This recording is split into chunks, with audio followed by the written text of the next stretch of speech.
conversation on PLA Navy's expansion in the Indian Ocean region, challenges and opportunities for India. As you know, this webinar is being co-hosted by the Institute of Chinese Studies and Konrad Adenauer Stiftung, or CAS. I acknowledge the presence with us of Mr. Peter Rimmele, the CAS resident representative in India, who is joining us from Germany this afternoon. We have the print as a media partner. We are also live streaming this event on our YouTube channel. I would like to extend a very warm welcome to our distinguished panelists, Admiral Sunil Lamba, Chairman, National Maritime Foundation and former Chief of Naval Staff of the Indian Navy and Chairman, Joint Chiefs of Staff Committee, Lieutenant General S.L. Narasimhan, Director General, Center for Contemporary Chinese Studies of the Ministry of External Affairs and member of National Security Advisory Board, and Ms. Darshana Barua, Visiting Fellow, Sasakawa Peace Foundation, Tokyo, and non-resident scholar, Carnegie Endowment for International Peace. Thank you very much, all the panelists, for joining us. This is a really formidable panel we have this afternoon. We are indeed fortunate to have such a distinguished panel. The three panelists will explore China's rapidly expanding naval footprint in the Indian Ocean region, what it means for India and India's response. As you know, the expansion of the PLA Navy over the last 3 decades has been an unprecedented peacetime naval buildup of its kind. From modest-sized coastal brown water navy to the largest navy in the world, with deployments well beyond China's proximate waters. The political and strategic underpinnings of this expansion have been articulated very clearly by the Chinese leadership. At the 19th Party Congress in October 2017, President Xi Jinping had stated, "We'll make it our mission to see that by 2035, the modernization of our national defense and our forces is basically completed, and that by the mid-21st century, our people's armed forces have been fully transformed into world-class forces." Where does Navy fit into this world-class forces that Xi Jinping has been talking about? In fact, President Xi has very often spoken of building a strong Navy, a world-class Navy. China now considers emergence as a maritime power and protection of overseas interests as strategic priorities. In the Chinese White Paper on Military Strategy released in May 2015, there was a major change in the focus of the PLA Navy with addition of open sea protection to the existing role of offshore water defense. A number of things have happened. This doctrinal shift that I just mentioned, the rolling out of the Maritime Silk Road Initiative, speedy build-up of the PLA Navy and its assets, which is unprecedented in scope in peacetime among any navy of the world, major reforms and modernization of the Chinese military, which is underway currently, militarization of augmented features in South China Sea, near continuous naval presence and regular submarine deployments in the Indian Ocean, development of its first overseas facility and deployment of the PLA Marines at Djibouti, anti-piracy patrols and other actions taken by China are progressively resulting in a much bigger footprint of the Chinese PLA Navy in the Indian Ocean region beyond the Western Pacific. This is in consonance with China's stated policy of becoming a great maritime power. Indeed, Chinese naval analysts are talking of the imperative of moving from one ocean strategy to two ocean strategy, which incorporates the Indian Ocean as a normal theater for operations and combat reach of the PLA Navy in the future, apart from the Western Pacific. This afternoon, our panelists will discuss the Chinese Navy's rapidly expanding presence in the Indian Ocean and India's response thereto. The broad themes of discussion are current capabilities of the PLA Navy in the Indian Ocean region, likely PLA Navy force projection capabilities, postures and doctrines by 2035, and challenges and opportunities for India in response thereto. Before I invite our distinguished panelists to speak, let me welcome my good friend, Mr. Peter Rimele, country representative for India of Konrad Adenauer Stiftung, and invite him to make his opening remarks. Peter? Thank you, Ambassador Kante. Its distinguished panelists, ladies and gentlemen, I'm glad to welcome you to our Digina today, representing Konrad Adenauer Foundation. Debating China and its rise and growing international ambition is a Herculean task that grows in importance with each passing day.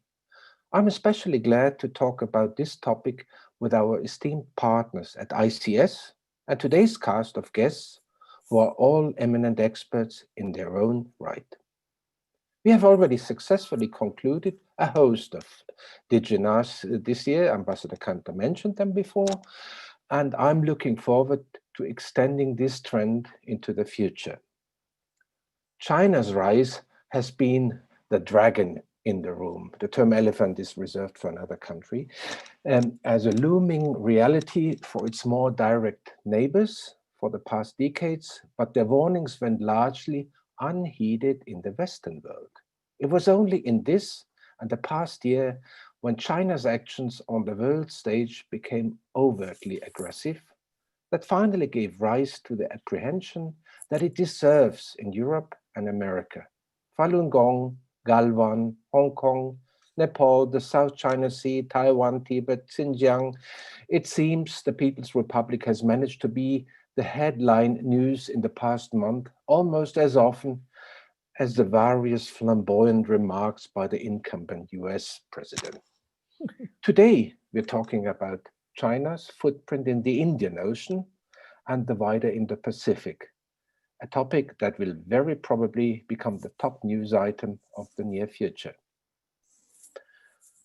We have to look at China's great power ambitions. It was mentioned what kind of navy they would like to build up, and China's influence there has been accrued in the shadows, adhering with Deng Xiaoping's doctrine of silently rising in importance, but it cannot be denied anymore. Xi Jinping is no Deng Xiaoping.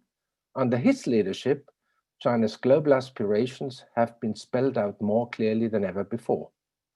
This can be seen as a sign of newly confident China under a strong leader, but there is equally a strong possibility that China's more openly aggressive approach is a symptom of systemic policy failure of the Xi administration internally.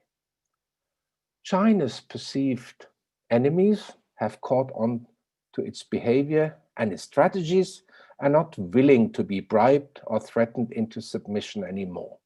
Take India, for example. The Galwan Valley incident has clearly not turned out the way China had hoped it would. Indian resistance meant that the Red Dragon had to return to the negotiation table.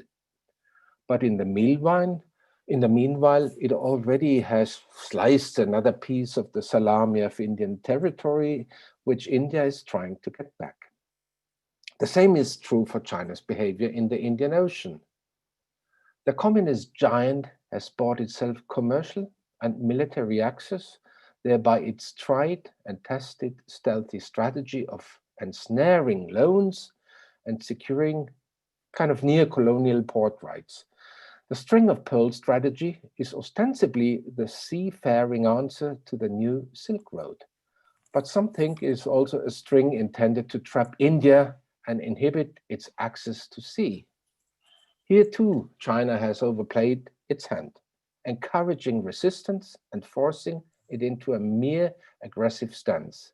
If not outright defeat, then at least policy failure. Let me give you some aspects of a German reaction. In the Western world, policy failure is also a description that might be applied to our dealings with China.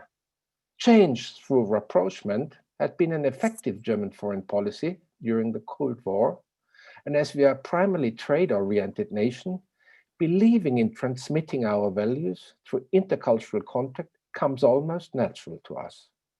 When it comes to China, the past year has made it clear beyond any doubt that change through rapprochement did not work as intended.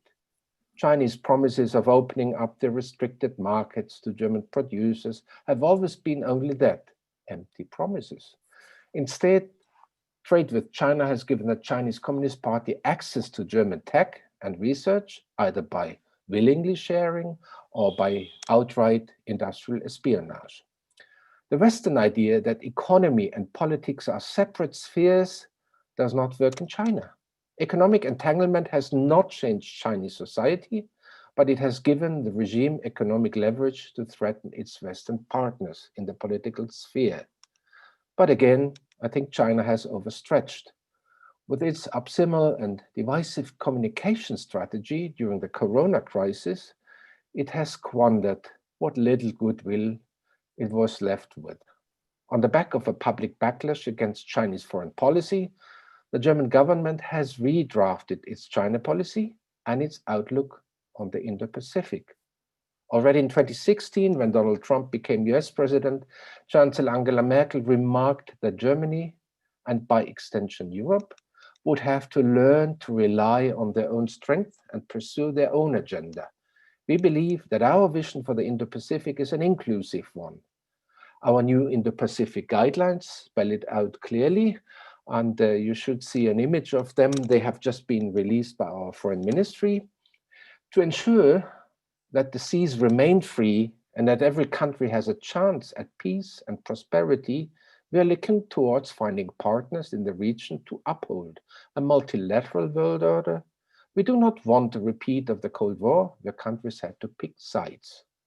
India and the Quad countries have started a process of regional, strategic, and economic integration that makes it clear that the partnership we are searching for and which we are offering can be found here. When it comes to our core beliefs and what we think the Indo-Pacific should look like, we are a natural fit with another. Let me conclude. I have used the term policy failure a few times now. When it comes to China, it is important to remember that even a highly efficient top-down organization can suffer from lapses of judgment. Just because authoritarian regimes keep their decision-making process opaque and like to portray the image of a strong and all-knowing leadership does not mean that we should buy into that phenomenon. To me, much of the recent developments concerning the communist behemoth say more about its mistake than its power. On the other side, we should not lean back and observe the mistakes being made by the dragon. The Indo-Pacific we are talking of today is only one sample, but we need to understand the underlying Chinese motivation for its behavior. And in the long run, this is to achieve a greater compatibility between the world order, and the world order is changing, and the Chinese one-party state, to have a bigger compatibility. That is the long-term goal. So we should not be just looking at the mistakes. We should rather have a deeper understanding of the logic, how China is behaving. Then we would also know what we could do about it. So in this sense, we have two instruments what are always used together.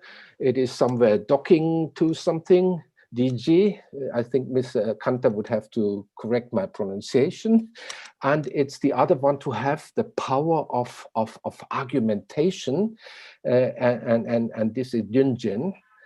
So, ladies and gentlemen, as democracies, we do not have the luxury of portraying our failures as displays of power. Instead, the ability to make mistakes and debate them publicly is our power.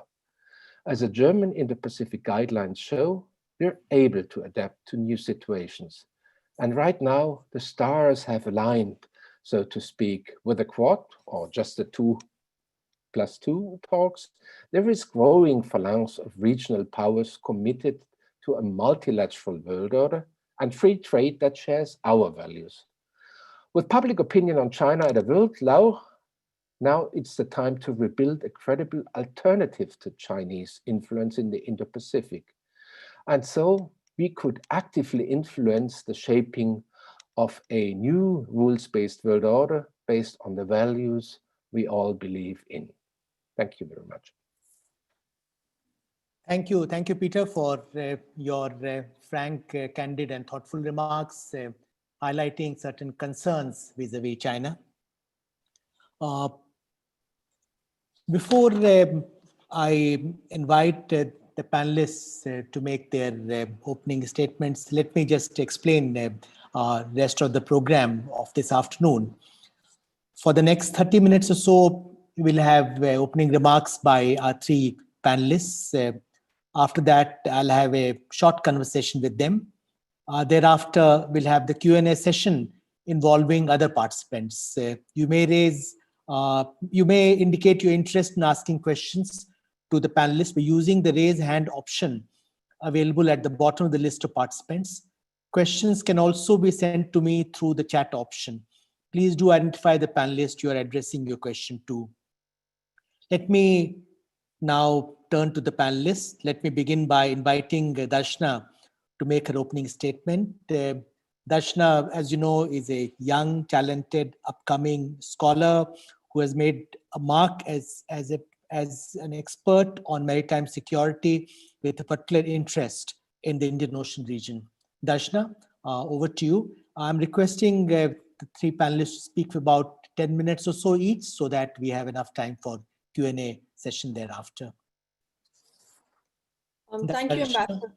Thank you, Ambassador Kantha, for that really kind introduction.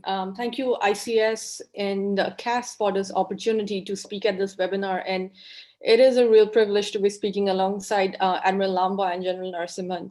I've been asked to talk about China's expansion in the Indian Ocean region with a focus on developments, particularly that concern India the most. I'll just briefly touch on a few themes so that we can have more of a, following the two other panelists' remarks, we can have a conversation or dialogue on that. The Indian Ocean has been a fairly different story than the Pacific. Even when the Chinese activities in the South China Sea began to worry governments across the region, especially from 2012 with the Scarborough Shoal incident, there was very little concern regarding China in the Indian Ocean. It was assumed that China is far from being in the region, and more importantly, far from being able to sustain itself and sustain a presence in the region. While that still stands true, the China narrative has clearly changed significantly, and the effects of India's recent border contentions with Beijing is now expanding to the maritime domain. From Chinese point of view, however, China has been pretty consistent with its engagement and presence in the Indian Ocean region. Its longest continuous presence has been in the form of its counter-piracy deployments beginning in 2008, and its capabilities and sometimes its assets deployed for the mission actually outmatch the threat and the security environment at hand. Prior to that, China's capabilities with regard to the Indian Ocean was fairly limited. In its 2010 defense white paper, China indicates its interest or the need to have logistic support for out-of-area activities, meaning beyond the Western Pacific. That thought translated into outlining the need for a blue water navy in 2013 white paper, which also coincides with increase in its assertive actions in the South China Sea. The 2015 white paper strengthened that argument, as Ambassador Kantha mentioned in his introductory remarks, and it has since been consistent in the form of China's need to be able to protect its interest, business, and citizens overseas, which is much like other navies around the world. In terms of concerns, 2014 was probably one of the first red flags when a Chinese submarine docked in the Colombo port. Unfortunately, from a political point of view, at that point, India emphasized more on Sri Lanka's right to be able to do that rather than assessing China's Indian Ocean interest. The 2016 Maldives water crisis would be another event to showcase Chinese abilities in the Indian Ocean region. While India was the first nation to reach Malé to support its maritime neighbor, China was the quick second.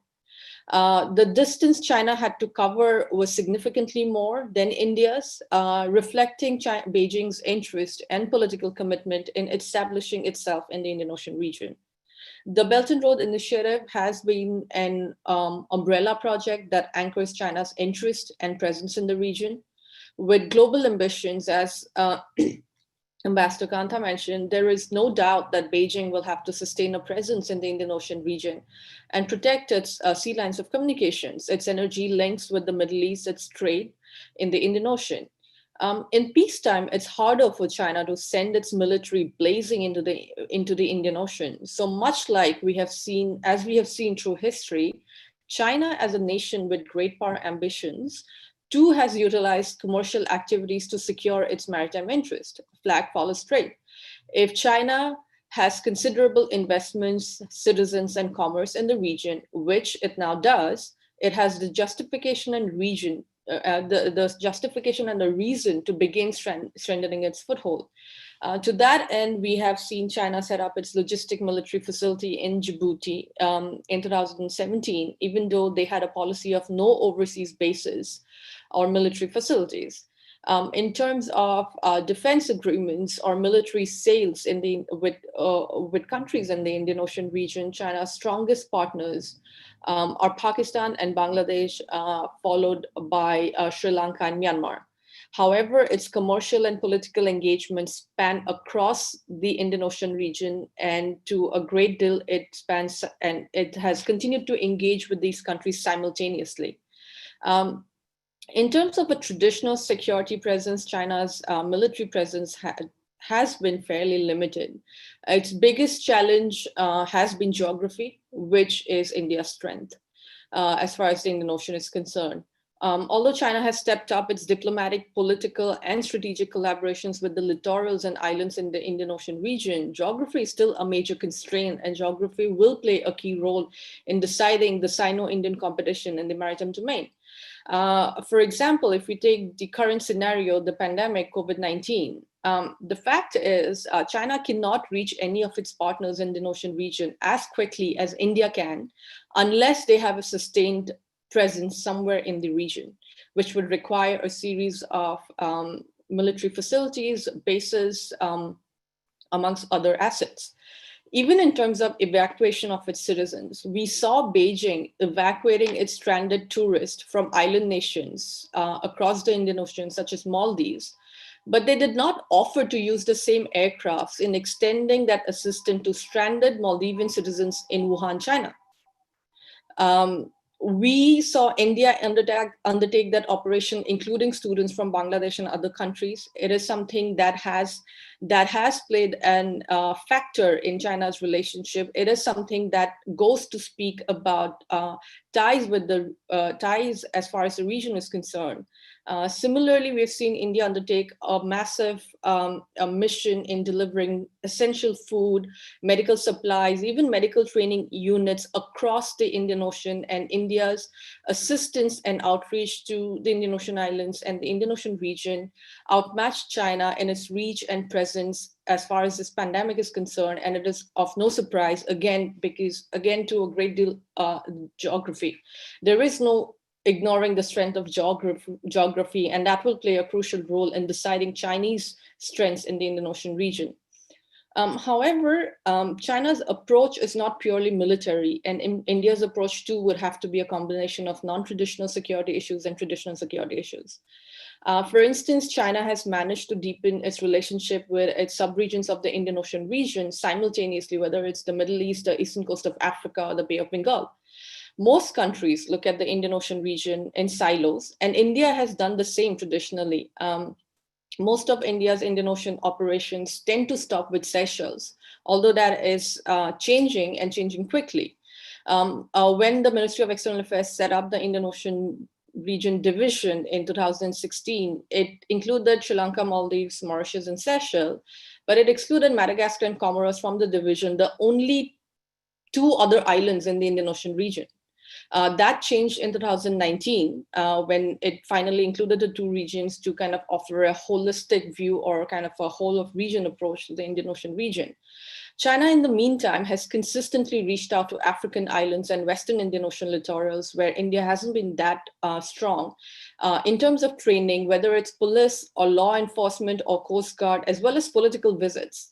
Prior to 2015, when Indian Prime Minister made historic stops at the island territories, there was a gap of almost 2 decades where India, there was no high-level visit from India in the Indian Ocean region. As far as the eastern coast of Africa is concerned, or the Western Indian Ocean is concerned, there's also a gap in training of officers from the region, whereas in the sense that India hasn't been able to attract that many officers into its defense academies, and most of them are now actually going to China for their officer training, which creates difference, because as when I traveled through it, there was a difference in how they interpreted UNCLOS and how perhaps we saw it, because their training was from a particular country.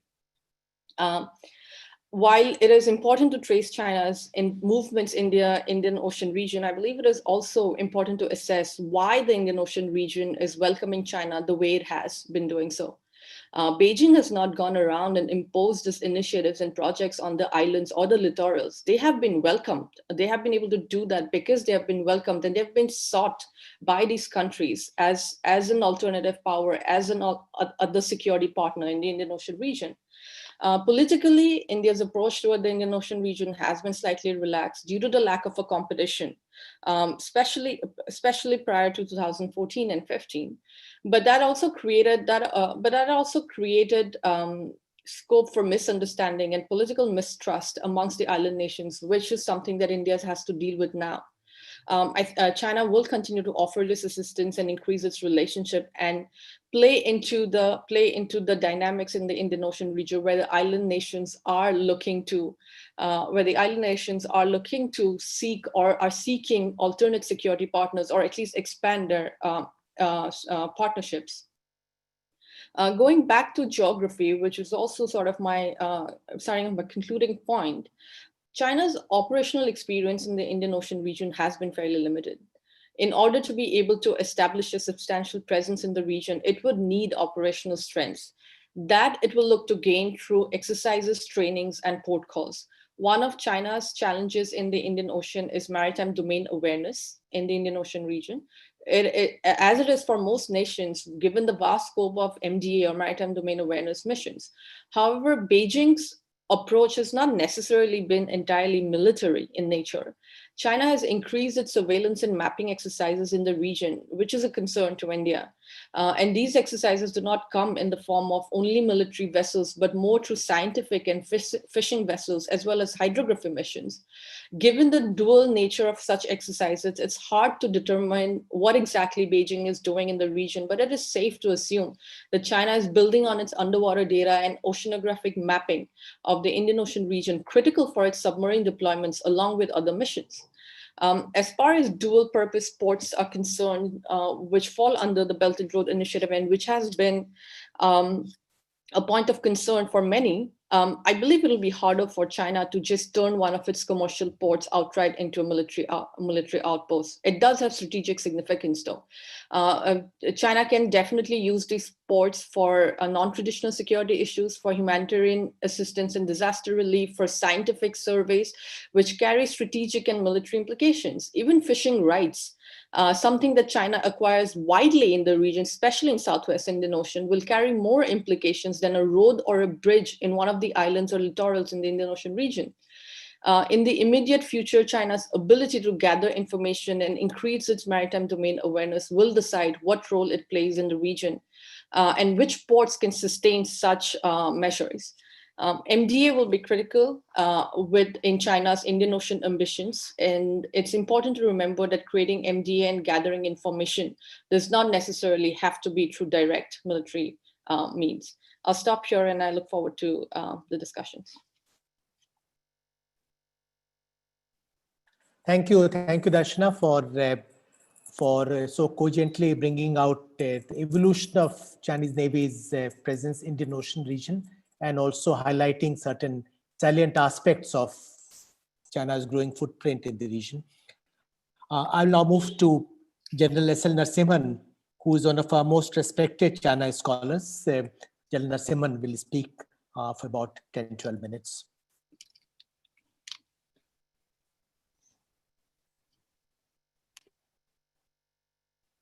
Can you unmute yourself, General?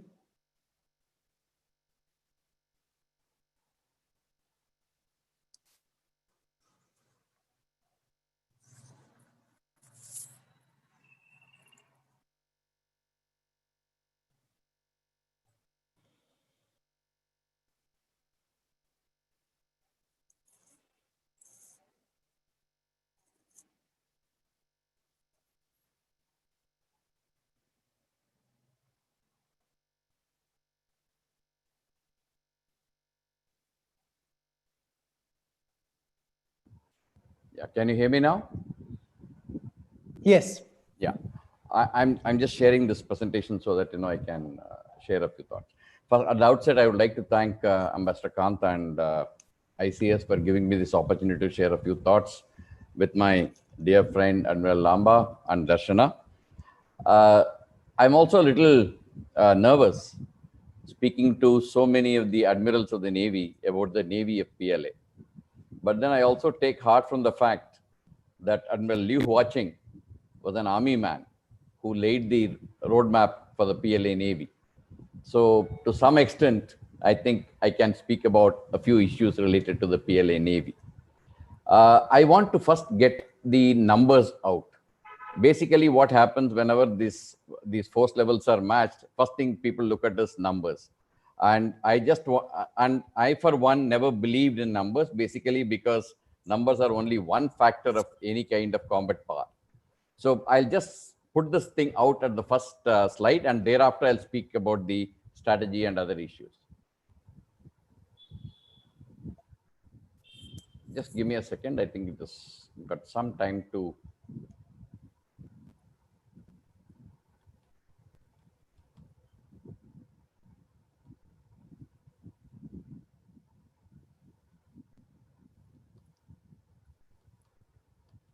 Anyway, I'll start speaking, and I think the slide will come up on its own.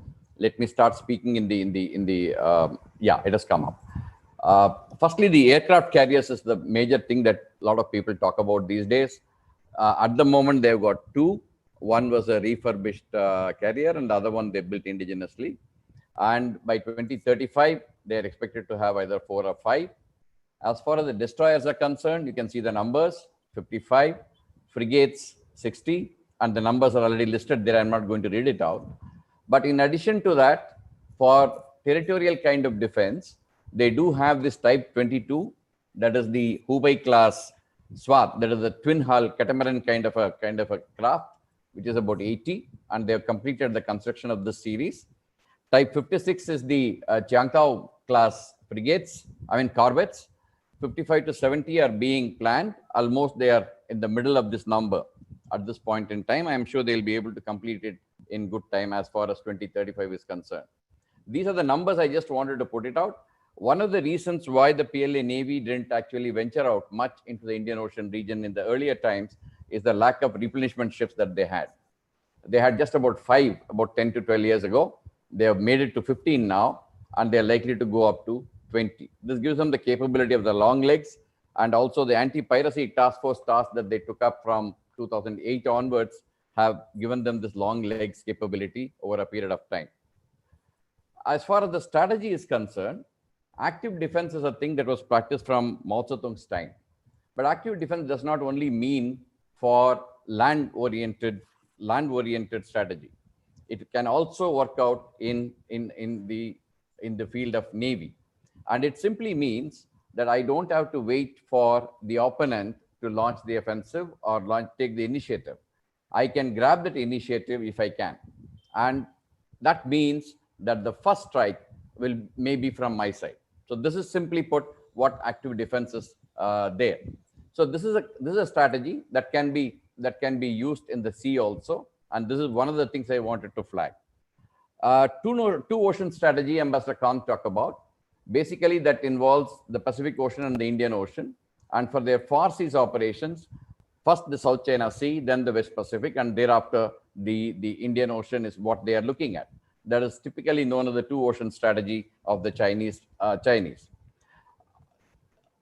Ambassador Kant also talked about the defense white paper, which talked about the offshore waters defense to open seas protection. That itself gave an indication that the PLA Navy will be moving out of the territorial waters and to seek a bit of a global role slowly and steadily. And that has brought them to the aspect of taking active part in the establishment and protection of international and regional maritime order. When I say this, somebody spoke about the UNCLOS again earlier. Darshana, I think, spoke about the UNCLOS. But the issue that comes up is UNCLOS, though China is a party to it, but they then adhere to that selectively. But they are all in all the areas where the procedures and rules have to be established, they are taking part in those. So this is something that will come up and play out by 2035 in a big manner. Construction of the strategic maritime hubs along the 21st century maritime Silk Road. This I'll talk about it a little later. I'll show where the concentration is, and I'll also show how Chinese are actually progressing on this. The last point on this, which I wanted to highlight, is the control of oceans. The control of oceans is also, I will show you sometime later, as to how they are actually trying to cover the entry and exit points of the oceans. And that is a theory which Sir Julian Corbett had mentioned in his paper. And that seems to have actually caught the eye of the PLA Navy and the Chinese. So therefore, one theory was Mahan. The other theory I think they are looking at is Sir Julian Corbett's theory.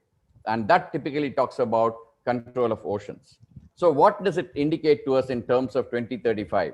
In terms of 2035, it says that the assessment could be that the beginnings of a global maritime power, that is China, can be visible by that time period.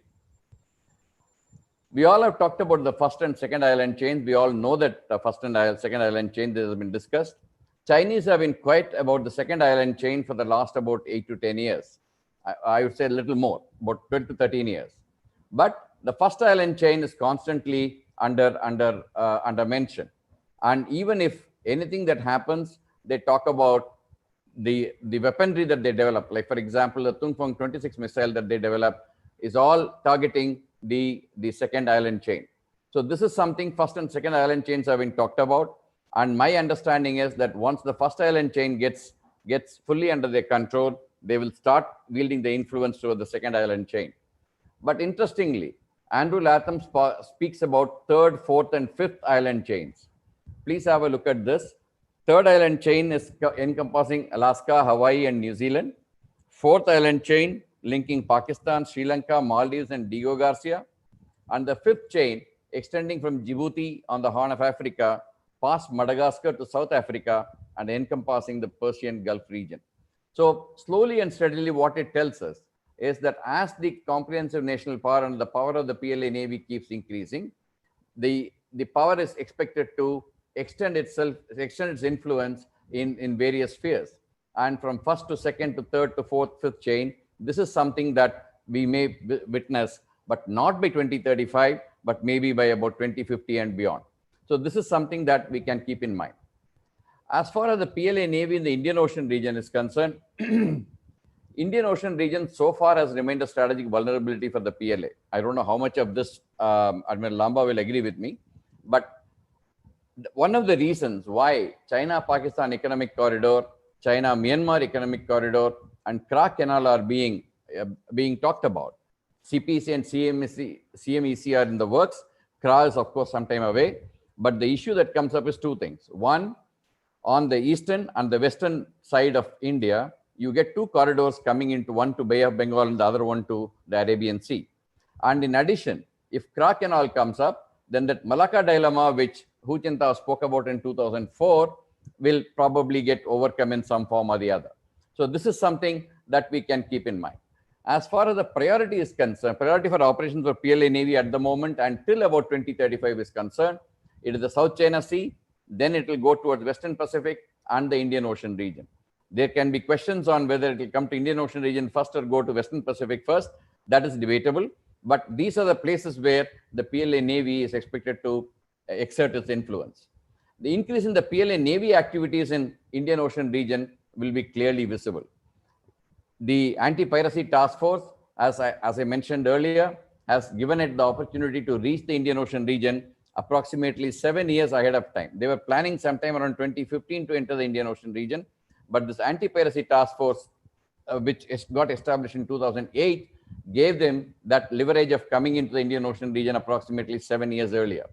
So number of exercises you can see could happen with Pakistan, with Iran and Russia.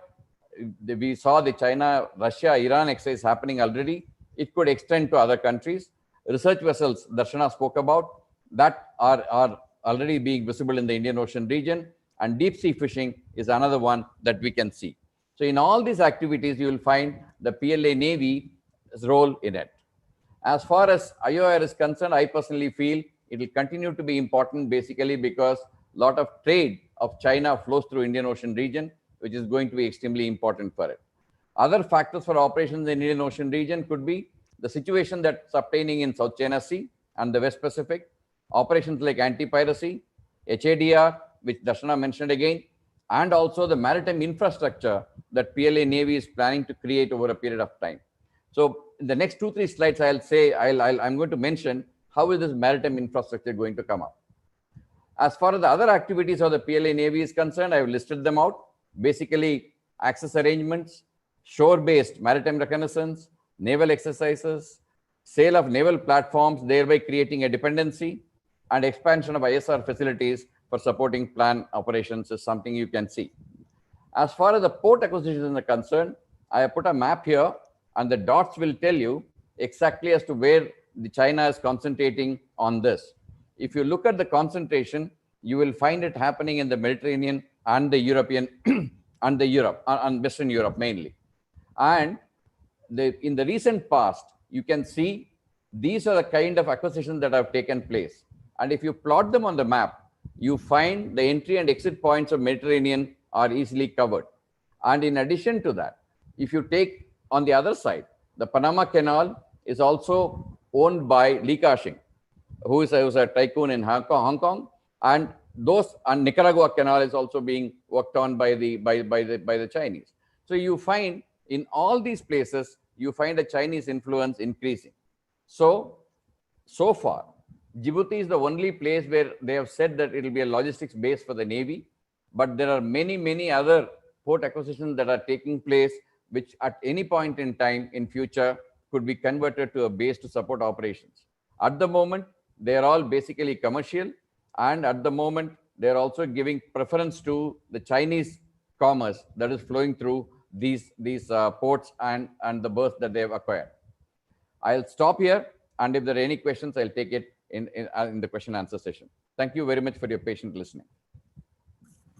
Thank you very much, General Narasimhan, for that very thoughtful presentation, for bringing out how PLA Navy is developing towards 2035 in terms of strength, in terms of its maritime strategy and maritime infrastructure.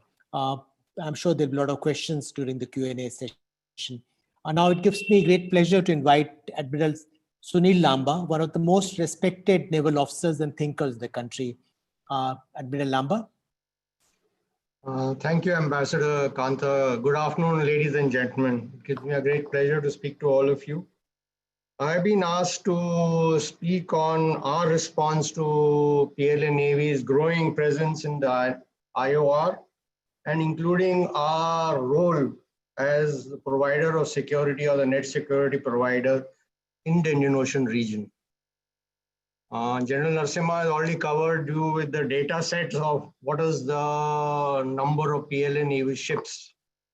The PLA Navy was born in 1949, and the first overseas visit of the PLA Navy took place in 1986. 2 ships visited the port of Karachi. That was the first time that they left their coastal areas and came across.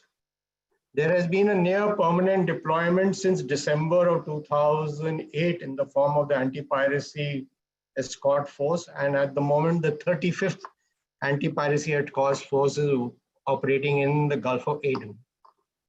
At any given time, there are 6 to 8 PLA Navy ships, 3 of the anti-piracy escort force, and the balance 3 or 4 intelligence, hydrographic, survey ships. They are generally in the southern part of the Indian Ocean, and sometimes in the international waters in the Andaman Sea, generally carrying out, as Darshana had said, survey, bottom mapping, getting data on hydrography.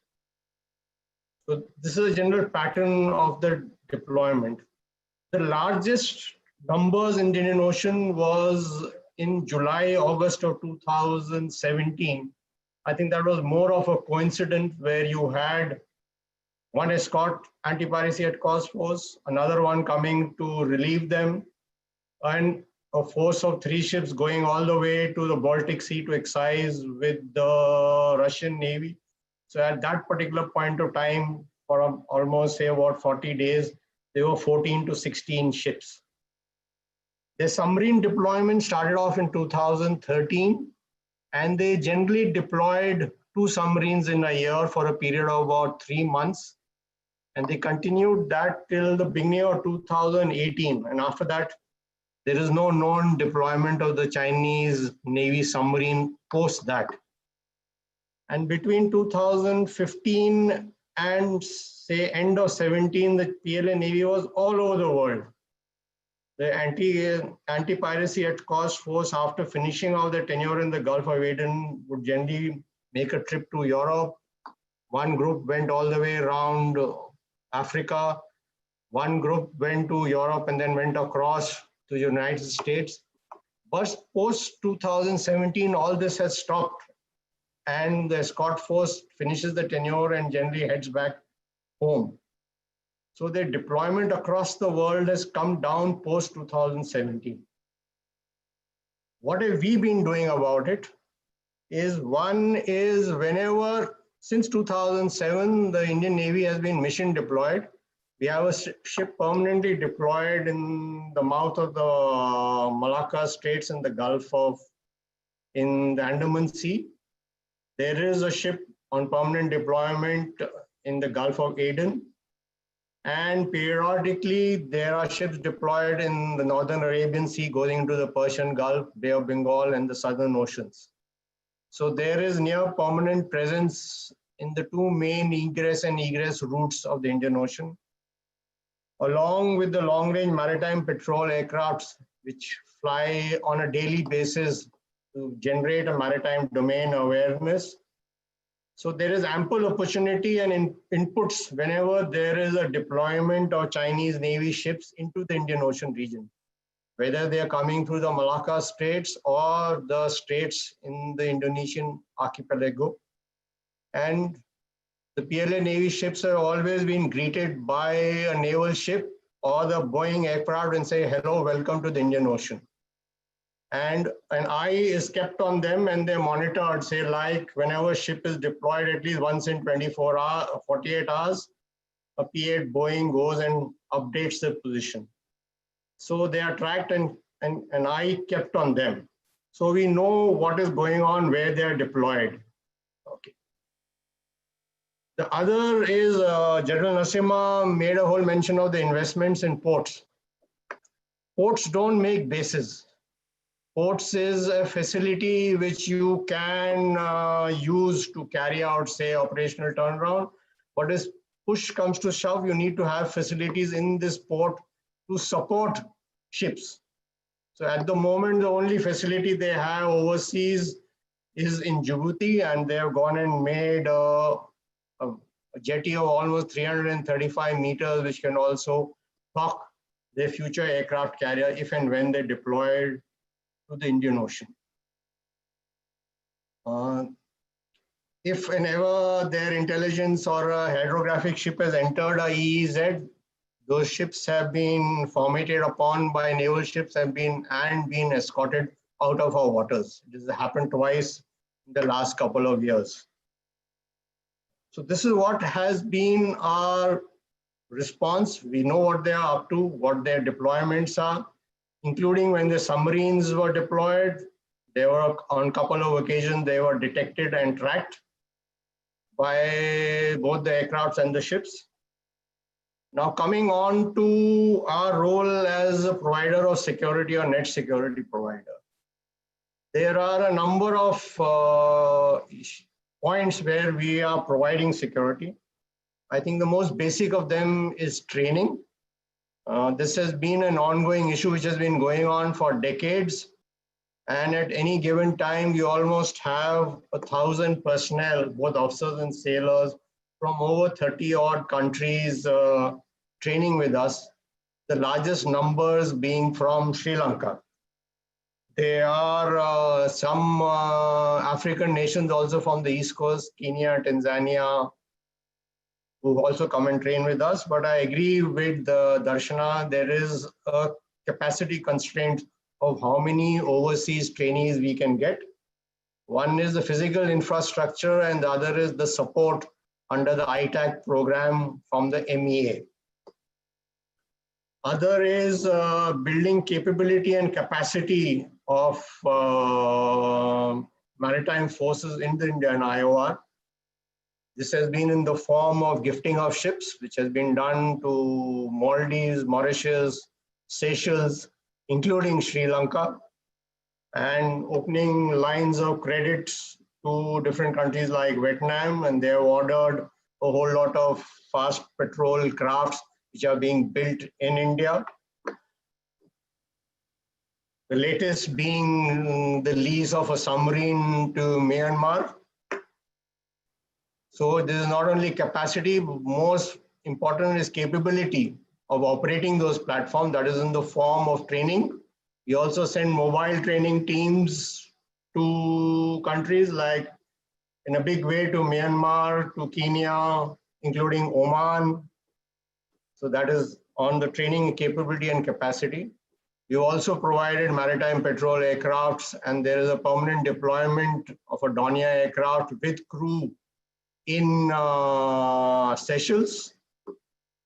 We have looked at increasing our sustenance capability in the form of bases. There is an ongoing project going on in Mauritius. There is a dialogue which has been going on with Seychelles. They are also in talks with Oman, and the signing of these logistic support agreements with a number of countries, the most famous and talked about being Limoa with the United States, increase our sustenance or deployability of our forces. The other is a very important point is maritime domain awareness. In December 2018, we set up the International Fusion Center for the Indian Ocean region at Gurugram with over 20 nations for exchange of white shipping data. The IC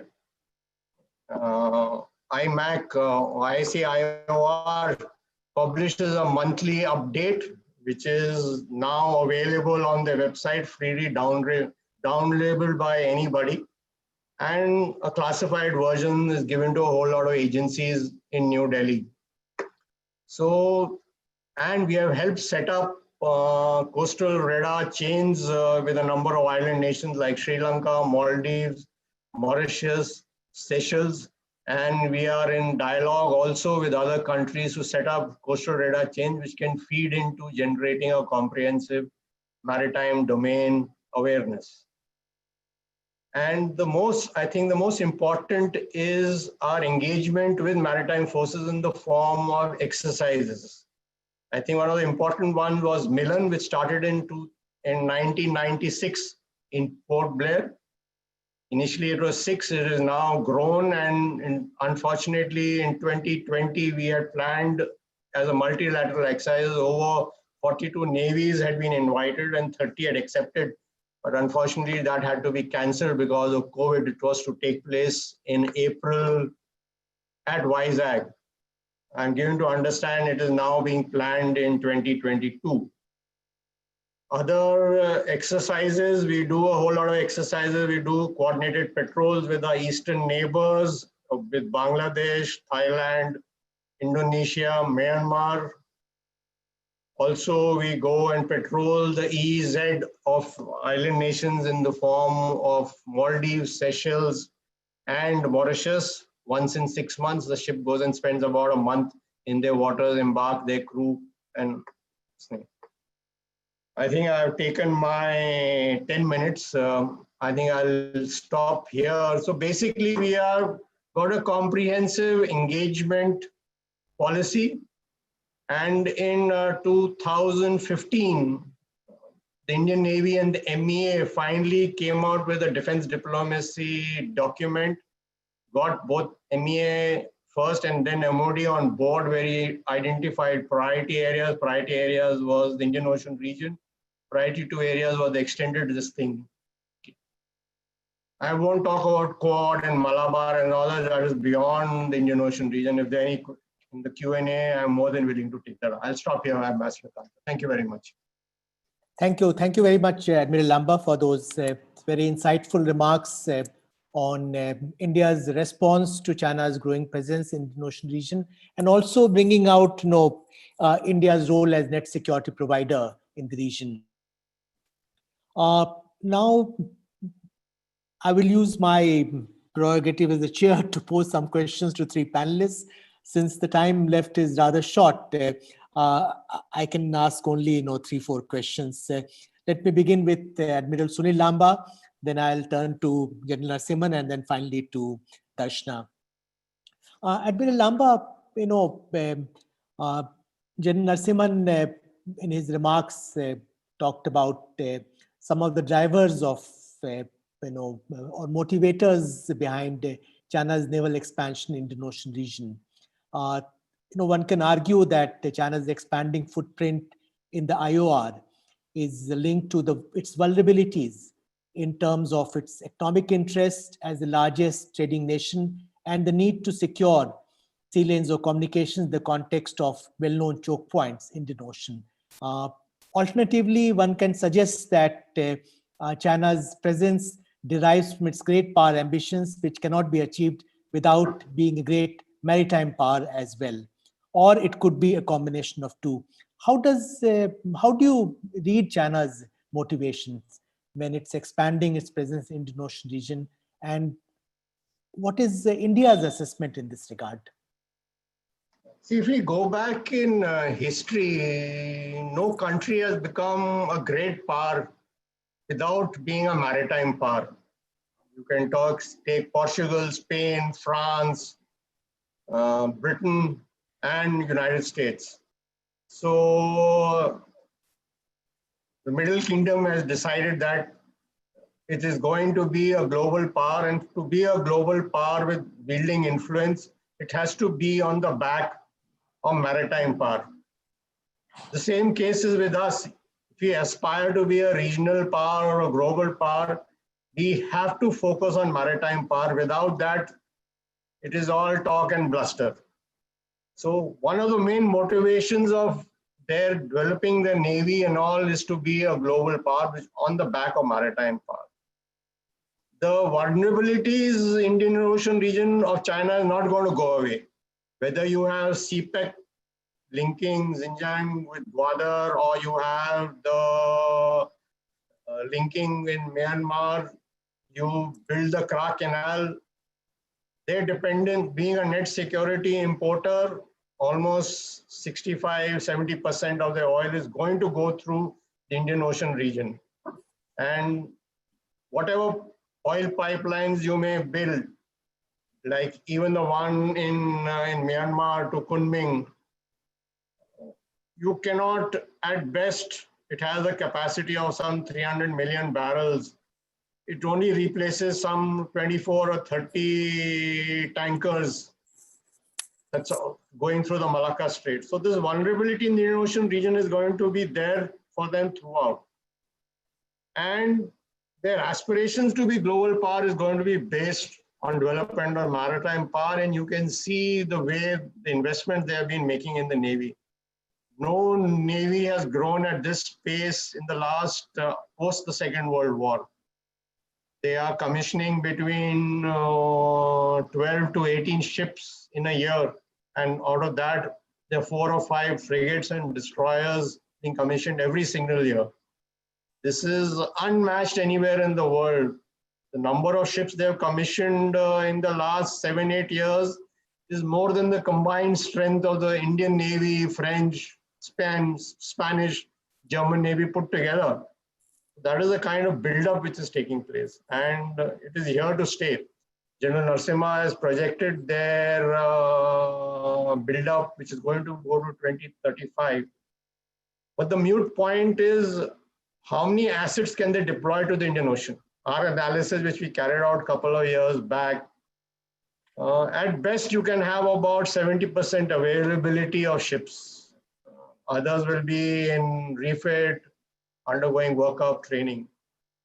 And when you're looking at frigates and destroyers, at best in 3035, when they have almost a close to 100 frigates and destroyers, they will not be able to deploy more than 20 ships of this category into the Indian Ocean along with logistic support. And it's a very long logistic chain. And I think the Indian Navy is more than capable of taking them on if push comes to shove.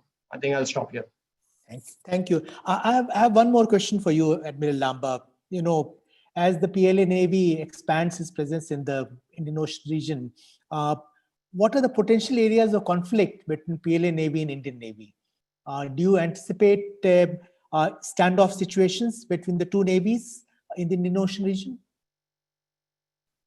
Standoffs generally don't take place at sea. Okay, standoffs is more of an issue on the land border, on the LOC or the LAC. Okay, at sea, very rarely is there a standoff between two navies. It doesn't happen. So what may happen in the ocean is what is happening on a land border and what decision the government of India takes. In my opinion, it is to our advantage to expand their theater of operation into the maritime domain, because in the Indian Ocean region, the advantage rests with us. So it should be in our interest that we expand the theater of operation from the land into the maritime domain, where we are at an advantage, and it will pay dividends, where you will get new pressures to bear on China. Thank you. Thank you. Thank you. I'll now turn to General Narasimhan. General Narasimhan, you brought out how the strength of PLA Navy will increase moving towards 2035. Clearly, there'll be a big gap between the strength of Indian Navy and PLA Navy at that time. Admiral Lamba pointed out that only part of that inventory can be deployed in Indian Ocean region. Yet, we'll have a capability gap vis-a-vis PLA Navy. What kind of role do you think our partnership with other like-minded countries will play in dealing with concerns we have vis-a-vis China's naval expansion in the Indian Ocean region? Whether it's countries of Quad or beyond, what kind of partnership and cooperation do you anticipate? I'll try and pitch in there. The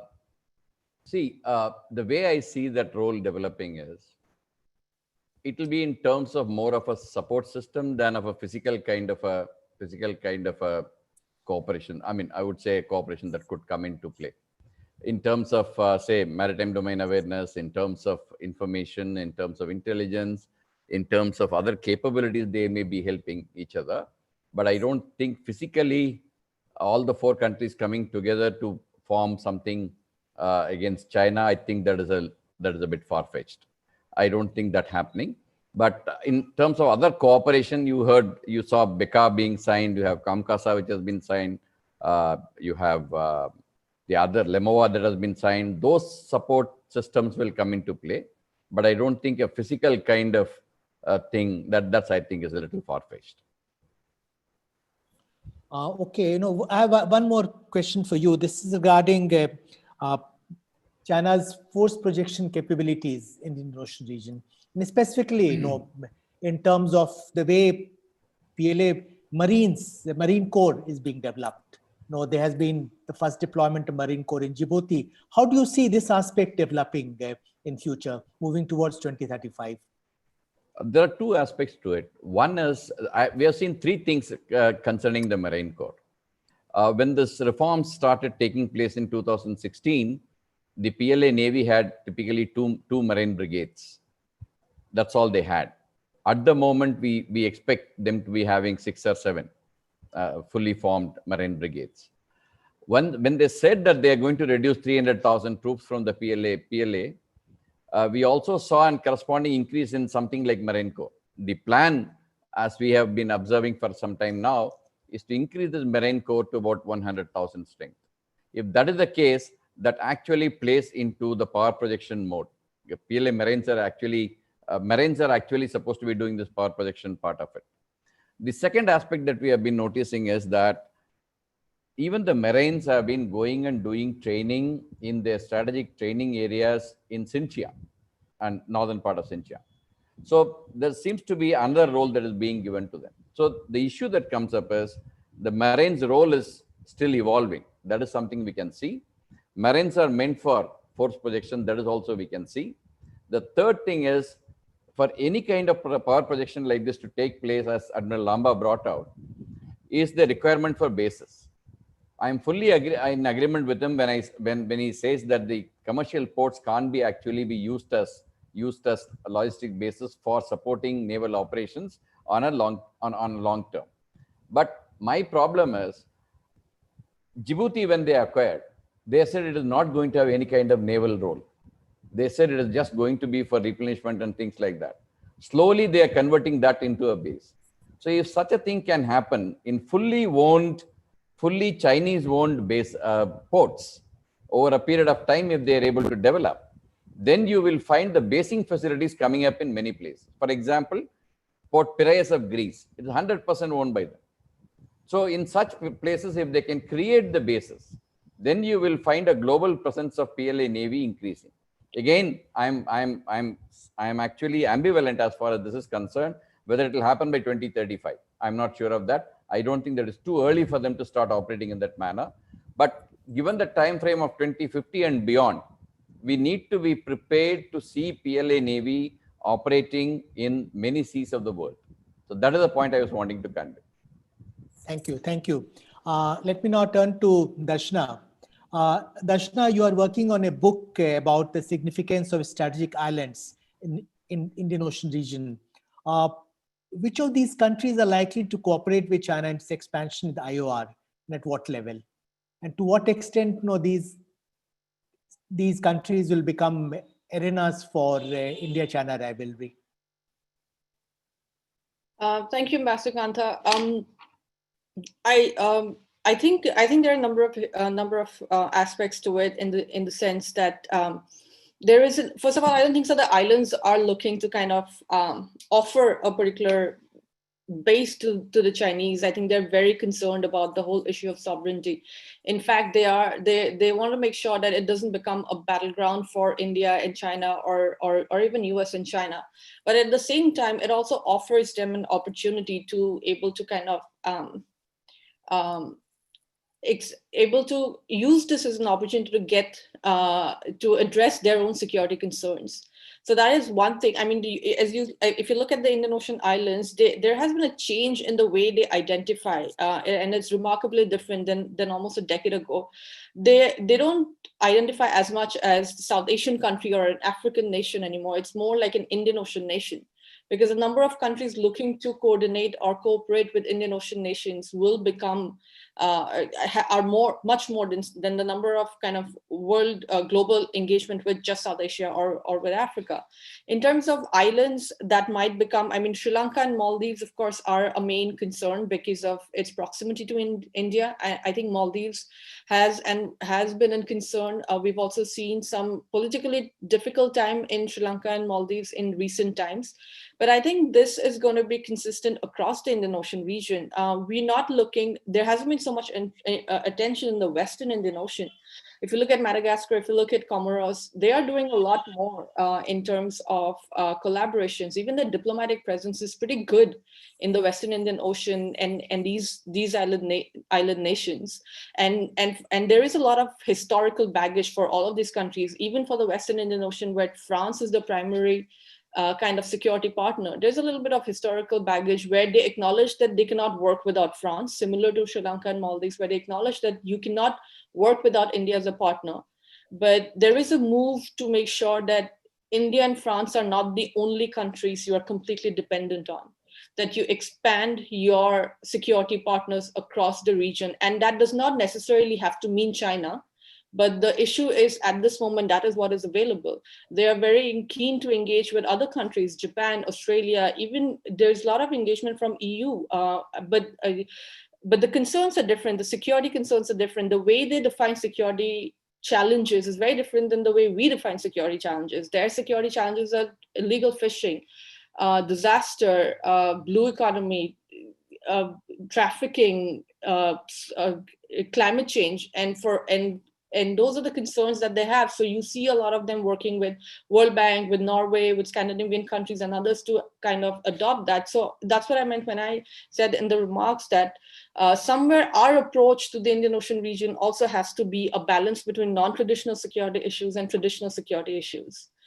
Because for the first time, these are the islands that played a big role in the Second World War and even historically because of the geography. For the first time, they have agency as sovereign nations with foreign policy choices and strategic interests, and their interest in foreign policy choices will have an impact on how India is seen and how India is in the Indian Ocean region. Thank you. Thank you. Well, there are a number of questions in the chat box, so I'll take up some of those questions. Let me begin with Mr.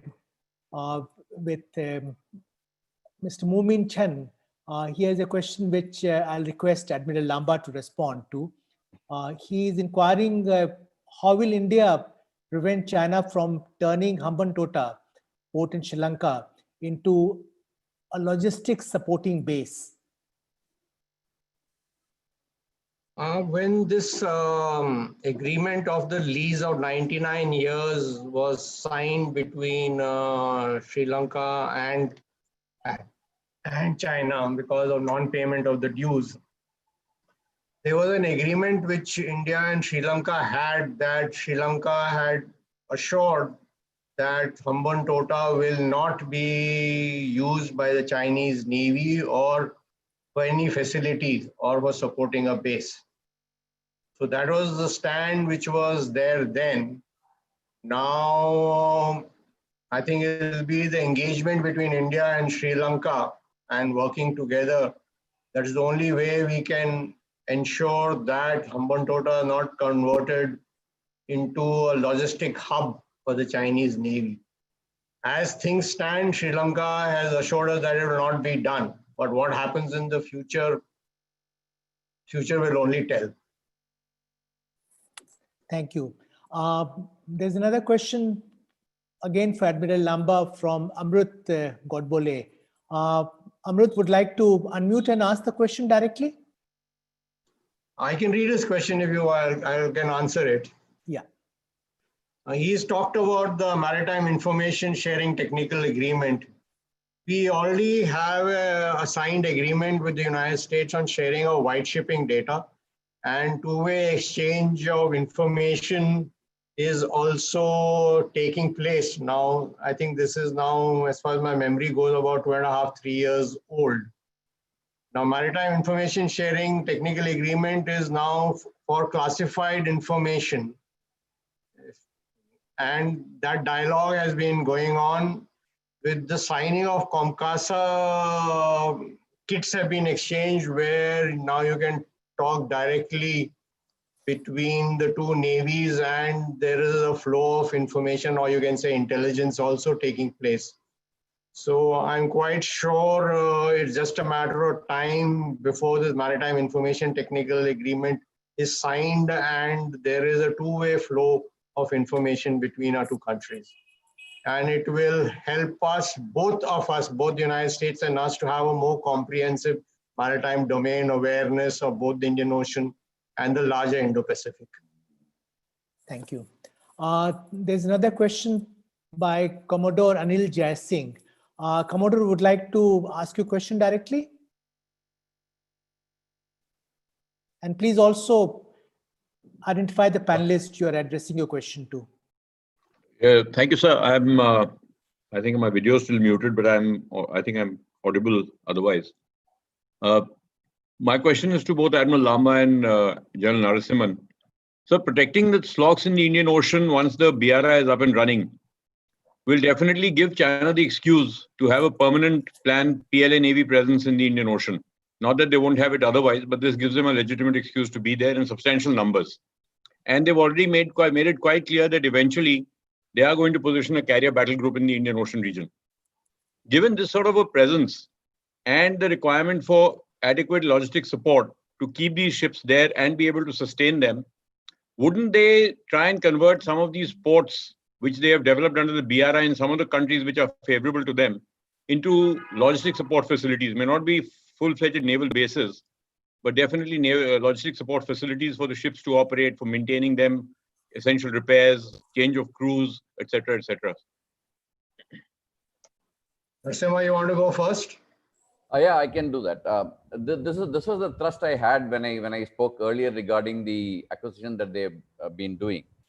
One place, of course, everybody knows is Gwadar, how it is going to shape up. We don't know as yet. That is one, and next to that, Jiwani was also being talked about some time ago. So this is something which is in the works. In addition to that, it is a well-known fact that they have been looking at some kind of facilities on the eastern coast of Africa. This is also in many places the writings have come up on this. So they are looking for some kind of logistic support facilities, if not bases, in the Indian Ocean region.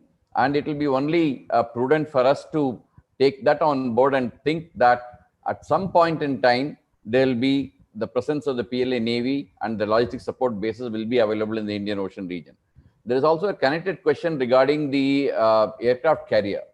The aircraft carrier is very simple in the sense to me that at least 4 aircraft carriers are required for him to actually start stepping out into the Indian Ocean region. That is something that he has to work around, and that we think that may not be possible by 2035, maybe a little beyond that, but we need to be prepared for a carrier battle group to be operating in the Indian Ocean region. May not be for a long period of time, but at least in the show of strength and force, power projection, etc., we need to be prepared for it. Thank you. I entirely agree with what General Narasimha has said. He already has a logistic base and facility where he's also now constructed a large jetty in Djibouti. And in my opinion, in the long run, the most probable other base would be in Gwadar. He's invested a lot of money there, and his close ties with Pakistan and where Pakistan is going and the dependencies of Pakistan on China growing year on year.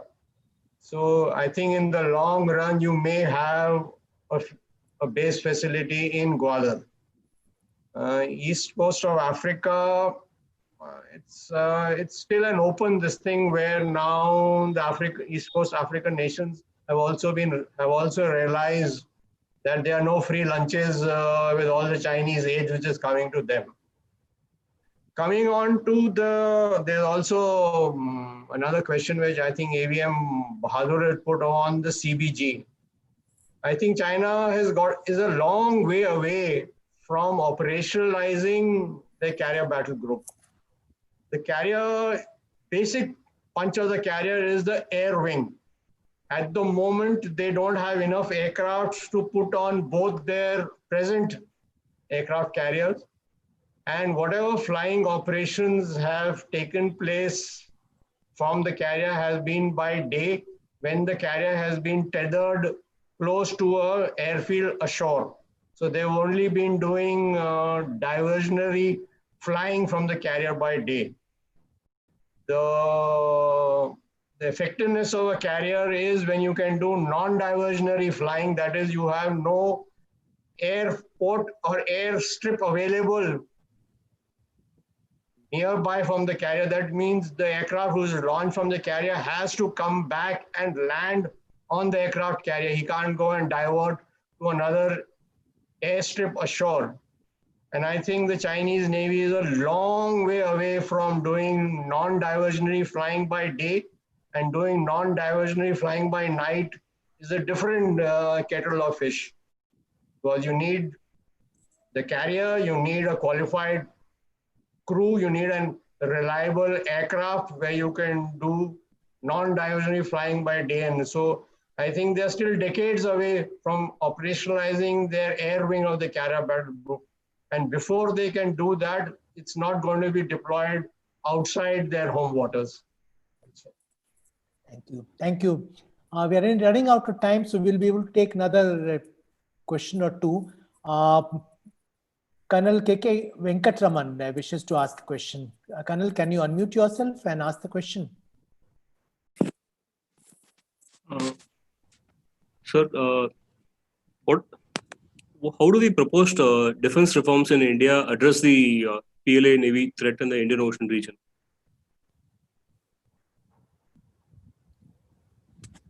Who would you like this question to be? Sir, to both General Narasimhan and Admiral Lamba.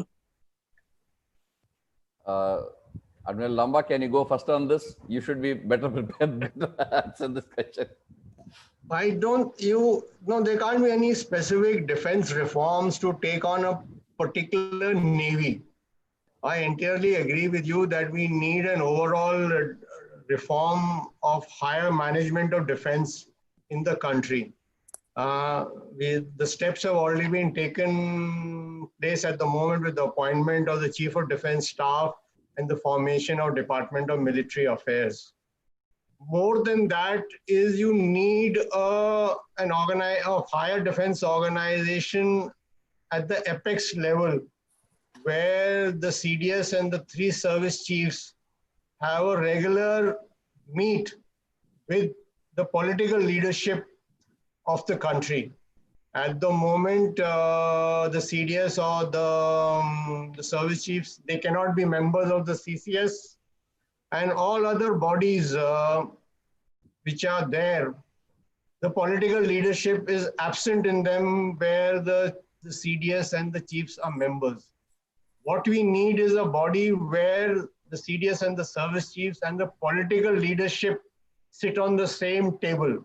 And that, in my view, is a critical reform of higher defense organization and management, which our country needs. Yeah, over to you, Narasimha. I substantiate the views of Admiral Lamba on this. Again, the reforms that we are looking at are not, again, theater specific or country specific. We shouldn't think of the reforms in that manner. The moment you see that, then it becomes very, very narrow kind of a reform which will only cater for a particular requirement. What we are looking at is from a threat-based kind of capability, we are going to go towards a capability-based capability. So this is the transformation that we need to look at as far as these reforms are concerned. That is what we need to look at. That is the reason you will find the synergization of the forces coming in because of the reforms. You would have heard about the theater commands in the papers a couple of days ago. There are issues which are being worked out in the sense that you synergize, you integrate your capability to ensure that you are able to face the threats that are coming to you from any kind of direction or from any kind of country. That is the way you need to look at it. I am fully in agreement with Admiral Lamba when he says that it can't be a Navy specific or a country specific. It can't be like that. It has to be an overall perception of threat. Not only that, also the role you want to see India play 20 years, 30 years down the line. Are you going to remain only in the subcontinent? Are you going to play a role in the region? Are you going to play a role in the world? That has to actually dictate what kind of reforms and what kind of armed forces and the capability that you need to have. So that is the way you need to look at the reforms and not either a country or a service specific threat. Thank you. We have absolutely run out of time, but I'll just take 2 more questions, very quick questions. One by Samanvay Huda and then Sachin Kulkarni. Samanvay? Thank you, sir. It's a very small question, and I was hoping we could have all 3 panelists just give their views on this. No, I think I'll address to one because we are running out of time. Okay, sure. Then Darshana and Admiral Lamba, if we have the time. What kind of role do you see for the Indian Navy specifically, that specific arm, in small-scale hostilities like the kind of which we have along the border right now? Okay. Sachin, can you ask your question also?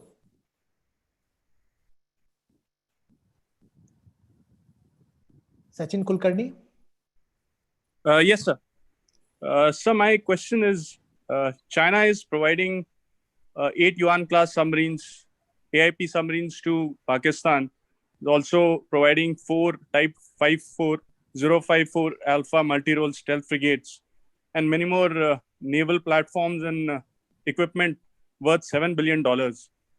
It has also found foothold in Iran and also believed to have provided some EW equipment to Iran, sir.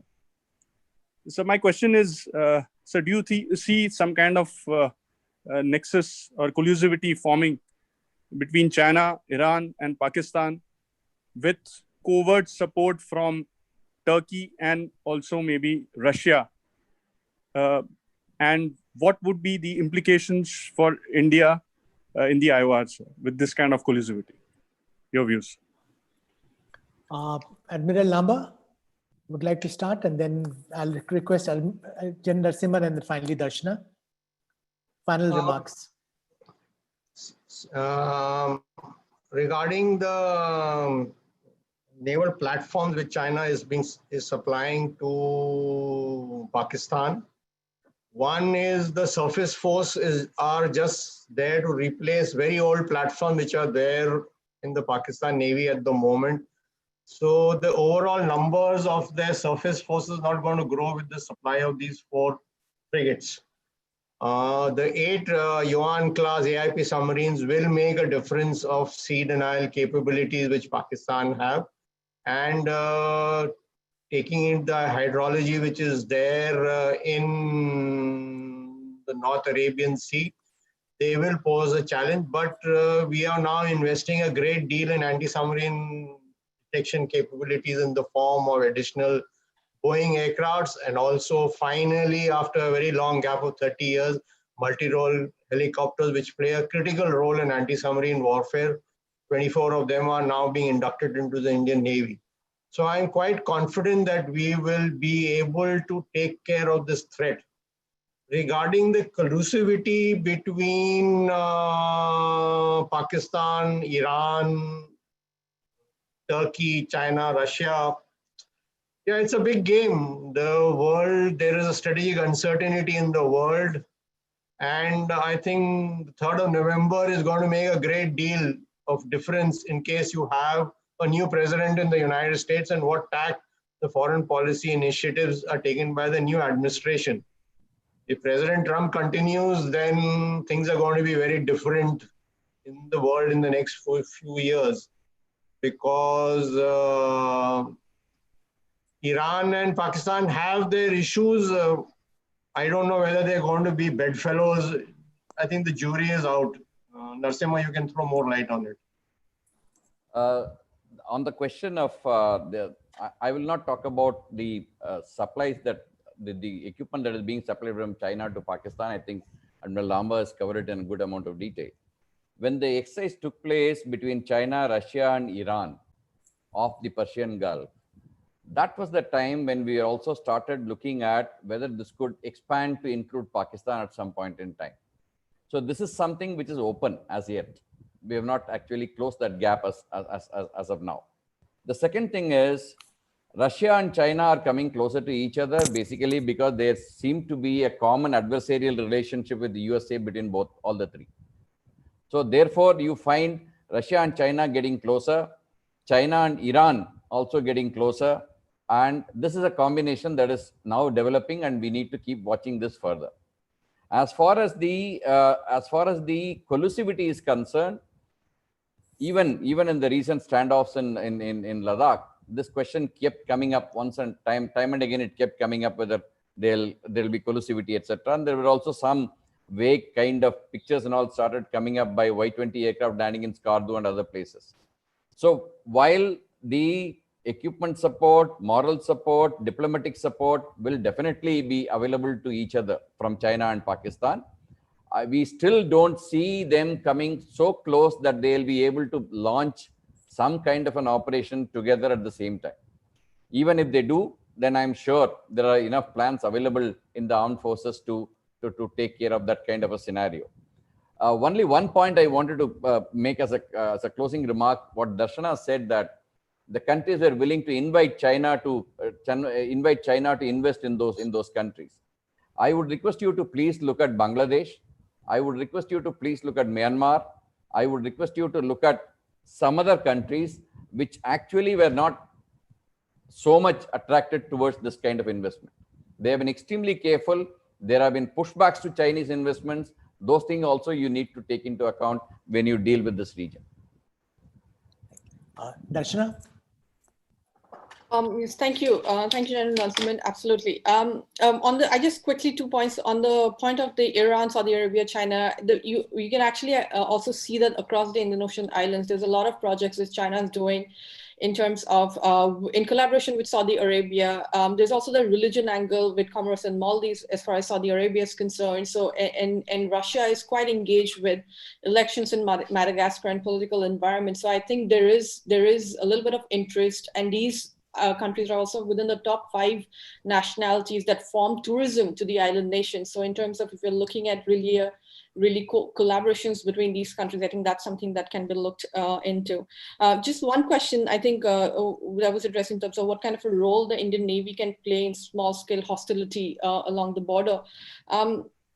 Well, on the continental side, well, I'm not sure, but there is this question that India should look to increase its pressure points in the Indian Ocean region. And one thing that is talked of often is just block off the Chinese commercial trade in the Malacca Straits. And I'm not sure, I mean, what Admiral Lamba has to say on that, but it's not easy to block off trading routes especially in peacetime. It's not going to be easy for India to pick and choose just Chinese commercial ships coming into the Straits of Malacca. And if we are at that stage of really looking to target vessels, I think we've gone way past in just a small scale conflict. We've gone to a much larger strategic kind of a military conflict. And I think the way India can do is what Admiral Lamba and General Narasimhan has also said is to really maintain its advantage, which is, again, India has a huge advantage right now. We are on an advantageous side. Geography has played a key role.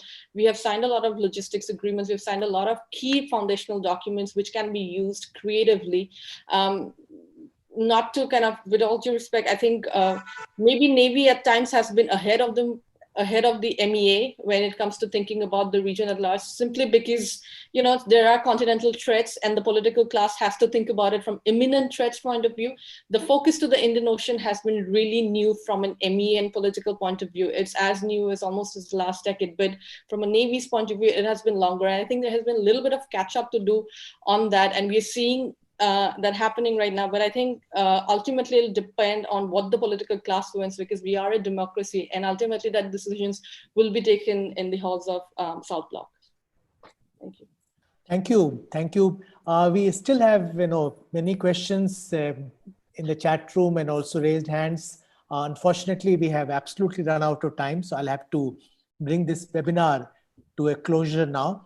Let me thank the 3 panelists, Admiral Sunil Lamba, General Narasimhan, and Darshana, for excellent presentations they made and for their responses to a large number of questions that came up. I believe all in all, we had a very educative, very illuminating webinar this afternoon. Thank you very much. And let me also thank our partners, Konrad Adenauer Stiftung and The Print, for organizing this webinar, which elicited a very good response, both in terms of number of colleagues and friends who participated and those who are following the proceedings on YouTube channel. So thank you very much, everyone.